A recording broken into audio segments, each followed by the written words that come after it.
आपके हर कर्म की गिनती हो रही है।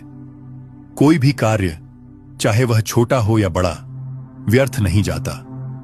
आप किसी भूखे को भोजन कराए या किसी असहाय को तिरस्कार से ठुकरा दें, यह ब्रह्मांड उस क्षण को दर्ज कर लेता है और वही कर्म तय करते हैं कि मृत्यु के बाद आपकी आत्मा अगला जन्म कहां लेगी।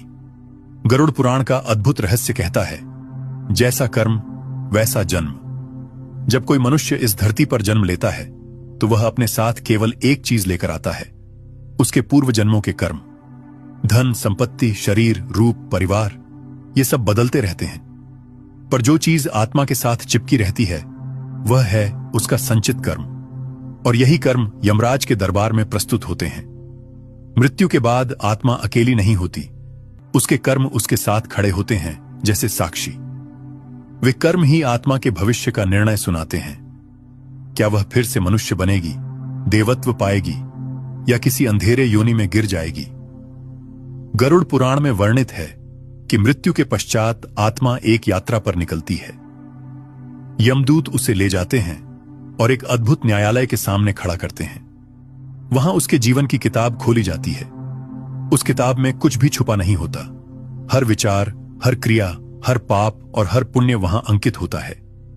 कल्पना कीजिए, जब एक मनुष्य सोचता है कि कोई नहीं देख रहा और वह छल करता है, तो भी उस क्षण का लेखा जोखा अमिट रूप से लिख लिया जाता है। कोई भी कर्म अदृश्य नहीं रहता। मनुष्य अपने जीवन में अक्सर सोचता है कि थोड़े से बुरे काम करने में क्या हानि है, लेकिन वही छोटे छोटे कार्य मृत्यु के बाद विशाल परिणाम बनकर सामने आते हैं। गरुड़ पुराण बताता है कि यदि कोई जीव क्रूरता करता है, जानवरों को पीड़ा देता है, तो अगले जन्म में वही आत्मा पीड़ा भोगने के लिए नीच योनि में जाती है, कभी पशु के रूप में, कभी कीट के रूप में। वहीं जो मनुष्य दया, करुणा और सेवा करता है, वही आत्मा अगले जन्म में उच्च लोकों की ओर जाती है। भगवद गीता में श्री कृष्ण ने स्पष्ट कहा, यथा कर्म यथा श्रुतम, अर्थात हर जीव अपने कर्मों के अनुसार फल पाता है। कोई भी व्यक्ति अपने कर्म से बच नहीं सकता, चाहे वह राजा हो या भिखारी। कर्म का नियम सब पर समान रूप से लागू होता है।